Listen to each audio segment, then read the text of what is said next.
ہم لوگ دل کے کانوں سے کمانڈو ون کی باتیں سن رہے تھے اور شاید ہم میں سے کسی کو بھی اس کے منصوبے سے اختلاف نہیں تھا، مگر کمانڈو ٹو جو ہم میں سینئر اور کم گو آدمی تھا جذبات سے آری لہجے میں بولا، چیف میرا خیال ہے کہ اس منصوبے میں تھوڑی سی تبدیلی کر لی جائے، اور وہ یہ کہ ہم میں سے 2 آپ کے منصوبے پر ہو بہو عمل کریں اور باقی 2 اس مشن کو پورا کریں جس کے لیے ہم لوگ آئے ہیں۔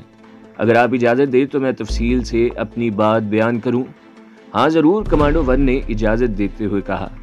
چیف میرا خیال ہے کہ میں اور کمانڈو 3 آپ کے منصوبے پر عمل کریں گے، اور آپ اور کمانڈو 4 اس وقت کہ جب ہماری طرف سے پہلا دھماکہ سنائی دے بہت تیزی اور پھرتی کے ساتھ دستی بموں اور سٹین گنوں سے مسلسل کافی دیر تک فائرنگ کرتے رہیں۔ فائرنگ اتنی فاسٹ اور شدید ہونی چاہیے کہ دشمن سمجھے کہ اس پر کسی بڑی فوج نے حملہ کر دیا ہے۔ اس سے یہ فائدہ ہوگا کہ دشمن کا اگر بہت زیادہ نقصان نہ بھی ہو تو کم از کم وہ کچھ وقت کے لیے اپنی پیش قدمی ضرور روک دے گا۔ کمانڈو 2 نے اپنی بات ختم کرتے ہوئے کہا اور کمانڈو 1 کی طرف دیکھا۔ کمانڈو 1 کسی گہری سوچ میں ڈوبا ہوا تھا۔ ماحول کافی پراسرار ہو گیا تھا۔ ٹینکوں کی گڑ گڑاہٹ، جانوروں اور پرندوں کے بے ہنگم شور میں انسانوں کی خاموشی بڑی عجیب سی لگ رہی تھی۔ چند لمحوں کے بعد کمانڈو 1 نے سر اٹھایا اور رشک بھری نظروں سے کمانڈو 2 کی طرف دیکھتے ہوئے کہا، منصوبہ اچھا ہے مگر میں چاہتا ہوں کہ ٹینکوں کو تباہ کرنے کے لیے میں جاؤں۔ کمانڈو 2 اس کے لہجے سے اس کی بات کا مطلب سمجھ گیا تھا، کہنے لگا، سر جہاد ہمارا راستہ ہے اور شہادت ہماری آرزو۔ ہم اللہ سے سعادت کی زندگی اور شہادت کی موت کی دعا کرتے ہیں۔ یہ وقت جہاد ہے، انشاءاللہ ہم سب کو شہادت نصیب ہوگی، مگر آپ اپنی مشن کو بھی یاد رکھیں۔ اگر اللہ تعالیٰ نے اس فوری مارکے کے بعد بھی آپ کو زندگی بخشی تو وہ مشن ضرور پورا ہونا چاہیے، اور میں سمجھتا ہوں کہ اس کے لیے آپ کا زندہ رہنا ضروری ہے۔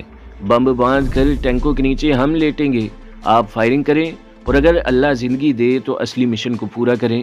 سر یہ میری ذاتی خواہش ہے، کمانڈو 2 نے بڑی لجاجت سے کہا۔ اللہ کے راستے میں پہلے جان دینے کے لیے ہمارے درمیان یہ جذباتی کشمکش بڑی متاثر کن تھی۔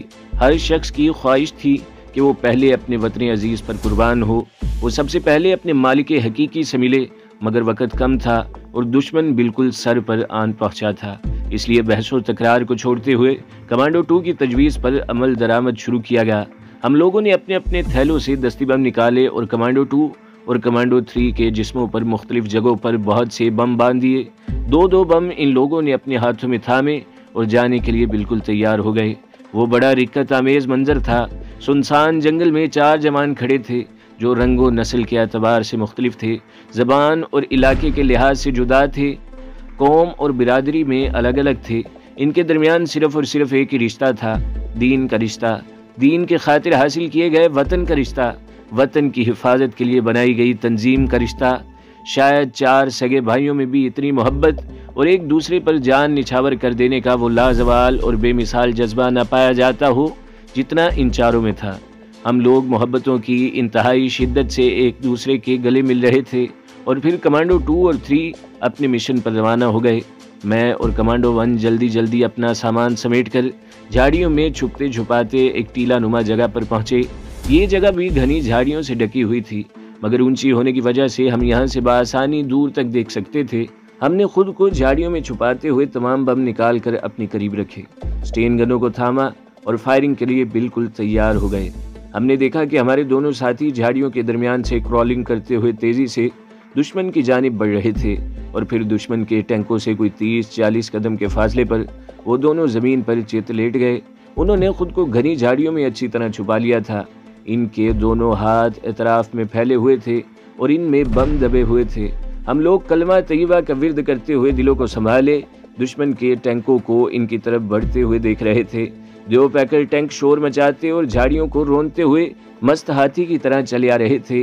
موت، حیرت انگیز موت، لمحہ بلمحہ ان سے قریب تر ہوتی جا رہی تھی۔ ٹینک بالکل ان کے سر پر آن پہنچے تھے۔ ہماری ساری قوت سمٹ کر ہماری آنکھوں میں آ گئی تھی، ہمارے دل ہماری کن پٹیوں میں دھڑک رہے تھے۔ ہم نے دستی بم کو مضبوطی سے اپنے ہاتھ میں پکڑا اور پن کو دانتوں میں دبایا۔ ہم کسی بھی لمحے حملہ کرنے کے لیے بالکل تیار تھے۔ سارے جسم کے پٹھے تن گئے تھے اور ایک عجیب سا سرور روح میں حلول کر گیا تھا۔ ہمارے دونوں ساتھی اللہ کے لیے اور اللہ کے دین کو قائم کرنے کے لیے حاصل کیے گئے وطن کی خاطر خود بڑھ کر موت کے منہ میں جا بیٹھے تھے، مگر کیسی سہانی موت کہ ادھر جسم سے جان کا ناطہ ٹوٹا، ادھر رحمت خدابندی نے بڑھ کر اس سعید روح کو اپنی آغوش میں لے لیا۔ ٹینک اب ان سے چند قدم کے فاصلے پر تھے اور مسلسل آگے کی جانب آ رہے تھے۔ ہم دیکھ رہے تھے کہ ٹینکوں کے ساتھ بختر بند گاڑیاں بھی موجود ہیں اور اسلحے سے لدے ہوئے ٹرک بھی۔ 4 مجاہد اپنے سے 1000 گنا زیادہ بڑی فوج کے سامنے ڈٹ گئے تھے۔ پھر ہماری آنکھوں نے وہ کچھ دیکھا جو شاید تاریخ نے اس سے پہلے کبھی نہ دیکھا ہو۔ 2 ٹینک بیک وقت دونوں مجاہدوں کے جسموں پر چڑھ گئے اور پھر جسموں سے بندھے ہوئے کئی بم ایک زبردست دھماکے سے پھٹے۔ اللہ کے سپاہی اپنے رب سے جا ملے مگر دشمن کو بھی جہنم واصل کر گئے۔ دونوں ٹینکوں کے پرخچے اڑ گئے، درد اور دھوئیں کا ایک بگولا سا اٹھا اور آسمان کی طرف بڑھتا چلا گیا۔ پھر اس بگولے کی جڑ میں سرخی بھی نظر آنے لگی۔ سرخ سرخ شعلے تیزی سے لپک رہے تھے۔ حملے کے لیے بالکل تیار ہونے کے باوجود اپنے عظیم ساتھیوں کی اس عجیب اور دردناک موت پر شدت کرب سے بے اختیار ہماری آنکھیں بھنج گئیں۔ دل درد کی حدت سے پگھلنے لگا اور دماغ انتقام کی شدت سے جلنے لگا، مگر صرف ایک لمحہ اس کیفیت میں گزرا، پھر اس کے بعد تو ہم نے گویا دستی بموں کی بارش ہی کر دی۔ ایک جذبہ تھا، فنا ہو جانے یا فنا کر دینے کا جذبہ۔ اتنی پھرتی اور تیزی نہ جانے کہاں سے ہمارے بدن میں آ گئی تھی کہ ایک بم ابھی ہوا میں ہی ہوتا تھا کہ ہم اس کے پیچھے دوسرا اور تیسرا بم روانہ کر دیتے تھے۔ دھماکے ہی دھماکے ہو رہے تھے۔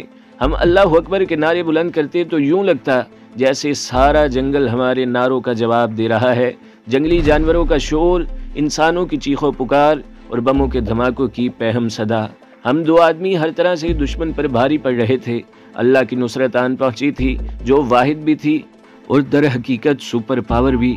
دشمن ایک چھوٹی سپر پاور کے اسلحے کی گھمنڈ میں نہ جانے کیا سوچ کے چلا تھا، مگر اب بکھلاہٹ اور خوف کے مارے جوابی کارروائی کرنے کا بھی ہوش نہیں تھا۔ پھر شاید ہمارا پھینکا ہوا کوئی بم ان کے اسلحے سے لوڈ ٹرک پر گرا اور دھماکوں کا ایک نہ ختم ہونے والا سلسلہ شروع ہو گیا۔ جنگلی جھاڑیوں نے بھی آگ پکڑ لی تھی جو انتہائی تیزی سے پھیل رہی تھی۔ ہم حالانکہ ندی کی دوسری طرف تھے، مگر کسی لمحے بھی کوئی چنگاری اس طرف آ کر جنگل کو جہنم کا نمونہ بنا سکتی تھی۔ اب وہاں رکنے کی نہ تو فرصت تھی نہ ضرورت، کیونکہ خود دشمن کا اسلحہ اس پر عذاب الہی بن کر برس رہا تھا۔ اس لیے ہم دونوں نے تیزی سے جو ممکن ہو سکا سامان سمیٹا اور ندی میں کود گئے۔ ہم پانی کے بہاؤ کے ساتھ ساتھ جنوب کی سمت تیز رفتاری سے تیر رہے تھے۔ دھماکوں کی آوازیں اور جنگل کا شور آہستہ آہستہ ہم سے دور ہوتا جا رہا تھا۔ ہم دیر تک تیرتے رہے اور کافی دور تک نکل آئے۔ جس رفتار سے ہم لوگ تیر رہے تھے وہ کسی بھی اولمپک ریکارڈ سے دگنی رفتار تھی۔ بہرحال بہت آگے جا کر ہم لوگ رکے اور ندی سے باہر نکلے۔ یہاں جنگل زیادہ گھنا نہیں تھا۔ ہم نے ایک درخت کے نیچے بیٹھ کر اپنا سانس درست کیا اور اس کامیابی پر اللہ کے حضور سجدہ ریز ہو گئے، کیونکہ اتنی بڑی کامیابی صرف اور صرف اللہ تعالیٰ ہی کے کرم کا نتیجہ تھی، ورنہ کہاں 2 افراد اور کہاں لشکر جرار۔ کمانڈو 1 نے مبارکباد دیتے ہوئے کہا، مبارک ہو کمانڈو 4، ہم نے بزدل اور کمینے دشمن کو ناکو چنے چبوا دیے۔ کم ظرف دشمن طاقت کے نشے میں بدمست حملہ آور ہو کر سمجھتا تھا کہ پاک دھرتی کو اپنے قدموں سے ناپاک کر دے گا، مگر بھول گیا تھا کہ اللہ کے شیروں سے واسطہ پڑا ہے۔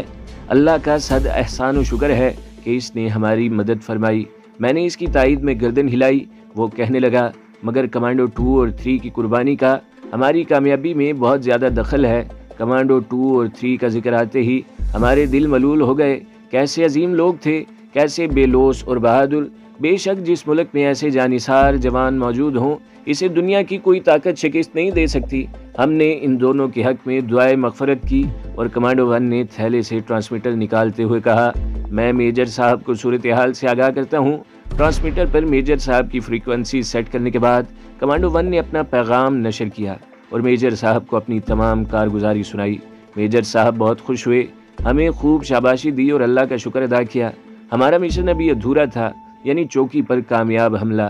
میجر صاحب نے بتایا کہ انہیں تازہ کمک پہنچ چکی ہے اور وہ خود بڑھ کر حملہ آور ہوا چاہتے ہیں، اس لیے ہمیں بھی چوکی تک پہنچ کر انہیں گائیڈ کرنا چاہیے۔ ہم سے پوچھا گیا کہ ہم کب تک چوکی پہنچ سکیں گے۔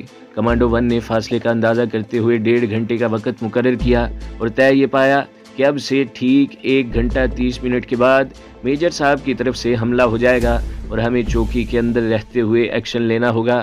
کمانڈو 1 نے ٹرانسمیٹر آف کر کے دوبارہ بیگ کے اندر رکھا اور مجھے اشارہ کرتے ہوئے اپنا سامان سمیٹ کر اٹھا کر اور چوکی کی طرف چلنے لگا۔ میں بھی فوراً اس کے ساتھ چل دیا۔ ہم لوگ تیز رفتاری سے فاصلہ طے کر رہے تھے۔ ہمارے پاس صرف 1 گھنٹہ اور 30 منٹ تھے، جس میں ہمیں نہ صرف چوکی تک پہنچنا تھا بلکہ وہاں کے حالات سے آگاہی بھی حاصل کرنی تھی اور ضروری اقدامات کرنا تھی۔ آگ سارے جنگل میں پھیلتی جا رہی تھی کہ اللہ تعالیٰ کی رحمت جوش میں آ گئی اور ایک مرتبہ پھر موسلا دھار بارش شروع ہو گئی۔ ہم لوگ کٹ بیگ کو کمر پر ڈالے، سٹین گنے ہاتھوں میں تھامے اپنی منزل کی طرف رواں دواں تھے۔ جوں ہم آگے بڑھ رہے تھے جنگل گھنا ہوتا جا رہا تھا۔ بارش کے پانی نے مٹی کے ساتھ مل کر کیچڑ کی صورت اختیار کر لی تھی جو ہمارے جوتوں اور کپڑوں سے لپٹی جا رہی تھی، مگر ہم کسی چیز کی پرواہ کیے بغیر آگے بڑھتے رہے۔ البتہ گھنے جنگل اور کیچڑ زدہ زمین کی وجہ سے ہماری رفتار میں خاصی کمی آ گئی تھی۔ 45 منٹ کی بھاگ دوڑ کے بعد ہم چوکی کے بالکل قریب پہنچ گئے۔ اب ہمیں رینگ کر آگے بڑھنا تھا۔ کچھ ہی دیر میں ہمیں خاردار تاروں کی باڑ نظر آ گئی جو چوکی کو محفوظ کرنے کے لیے حد بندی کے طور پر لگائی گئی تھی۔ ہم کرالنگ کرتے ہوئے وہاں تک پہنچے۔ کمانڈو 1 نے بیگ سے ایک پلاس نما کٹر نکالا اور تاروں کو 2-3 جگہ سے کاٹ کر اندر گھسنے کی جگہ بنائی۔ ہم لوگ رینگ کر چوکی کی حد بندی کے اندر پہنچ گئے۔ اسی طرح کھسکتے ہوئے اندر کافی دور تک چلے گئے۔ اب خطرہ بہت زیادہ بڑھ گیا تھا۔ ہم لوگ موت کی سرحد میں آ گئے تھے۔ کسی بھی لمحے کوئی اندھی گولی ہماری زندگی کا چراغ گل کر سکتی تھی، مگر ہم موت سے نہیں ڈرتے تھے۔ ہم نے اپنے رب کے علاوہ کسی سے ڈرنا نہیں سیکھا تھا۔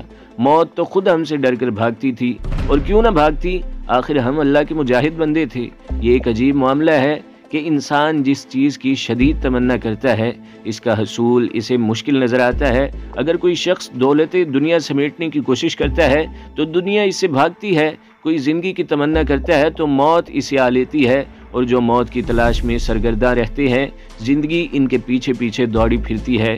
ہم لوگ مسلسل آگے بڑھ رہے تھے۔ دشمن کی گاڑیاں اور پیدل پہرے دار ہم سے کافی فاصلے پر گھوم پھر رہے تھے۔ چوکی کیا تھی؟ پورے کا پورا قلعہ تھا۔ فوجیوں کی تعداد اور طویل و عریض عمارت دیکھ کر محسوس ہوتا تھا کہ کسی بہت بڑی چھاونی میں آ گئے ہیں۔ رن وے اور ہیلی پیڈ بھی نظر آ رہا تھا۔ بے شمار ٹرک، بختر بند گاڑیاں اور ٹینک کھڑے تھے۔ یہاں یقیناً اسلحے کا بھی خوب ذخیرہ ہوگا۔ کمانڈو 1 نے بنظر آئر چوکی کا جائزہ لیتے ہوئے کہا، میرا خیال ہے کہ یہاں ایک بڑا ایمونیشن ڈپو ہے۔ ہماری فوج اگر سال بھر بھی لڑتی رہے گی تو یہاں قابض نہ ہو سکے، اس لیے ضروری ہے کہ ہم اس ایمونیشن ڈپو کو ختم کر دیں۔ پھر اس نے تائید طلب نگاہوں سے میری طرف دیکھا اور میں نے اسبات میں گردن ہلا دی۔ ہم دونوں زمین پر لیٹے ہوئے تھے۔ دشمن کے پیادہ سپاہی راؤنڈ پر تھے۔ پھر ہم نے دیکھا کہ 2 مسلح فوجی ٹہلتے اور بڑے چوکنے انداز میں ادھر ادھر نظر دوڑاتے ہوئے اس سمت بڑے چلے آ رہے تھے جدھر ہم لوگ لیٹے ہوئے تھے۔ کمانڈو 1 نے آنکھوں میں اشارہ کیا کہ ہمیں ان دونوں کو گھیرنا ہے۔ میں نے ہاں کے انداز میں گردن ہلا دی۔ گھنی جھاڑیاں اور کیچڑ ہماری مددگار ثابت ہو سکتی تھی۔ کمانڈو 1 اور میں 2 مختلف سمتوں میں جھاڑیوں میں چھپ کر بیٹھ گئے۔ میں نے دیکھا کہ کمانڈو 1 جس جھاڑی میں دبکا ہوا تھا وہاں پانی کافی تھا اور وہ گردن تک پانی میں ڈوب کر بیٹھ گیا۔ صرف اس کی گردن اور سٹین گن کی نالی باہر جھانک رہی تھی۔ اسی اثناء میں میں نے دیکھا کہ ان دونوں فوجیوں میں سے ایک نے اپنے پیٹ کو دبایا، دوسرے ساتھی کو مخصوص اشارہ کرتے ہوئے جھاڑیوں کی طرف بھاگ گیا۔ دوسرا فوجی جو کہ سکھ تھا مسکراتا ہوا اس سمت بڑھنے لگا جدھر ہم تھے۔ وہ بے خبر سپاہی دھیرے دھیرے ٹہلتا اور کچھ گنگناتا ہوا چلا جا رہا تھا، خود اپنی موت کی طرف۔ اس کے وہم و گمان میں بھی نہیں تھا کہ موت اس سے چند قدم کی دوری پر اس کی منتظر ہے۔ پھر وہ ہمارے بالکل قریب پہنچ گیا، بلکہ یوں کہنا چاہیے کہ میرے اور کمانڈو 1 کے بالکل درمیان میں۔ میری نظریں اس سکھ فوجی پر مرکوز تھیں کہ میں نے قریب ہی سے مینڈک کے ٹرنانے کی آواز سنی۔ یہ آواز اسی جھاڑی سے برآمد ہو رہی تھی جہاں کمانڈو 1 چھپا ہوا تھا۔ کمانڈو 1 شاید میری توجہ اپنی جانب مبذول کرانا چاہتا تھا اور اشارہ دے رہا تھا۔ پھر جیسے ہی میں نے اس کی طرف دیکھا تو ایک بے ساختہ کہکہا میرے حلق سے نکلا۔ یہ بڑی خطرناک بات تھی۔ دشمن کا مسلح سپاہی میرے سر پر کھڑا تھا۔ میں دشمن کے حساس ترین علاقے میں موجود تھا اور انتہائی نازک حالات تھے۔ تھوڑی دیر پہلے دشمن کا کافی نقصان ہو چکا تھا اور وہ بری طرح خار کھائے ہوئے تھا۔ وہ چند لمحے پہلے شکاری تھا، اب خود شکار ہونے والا تھا۔ اس بے وقت کی ہنسی نے سارا کام خراب کر دیا۔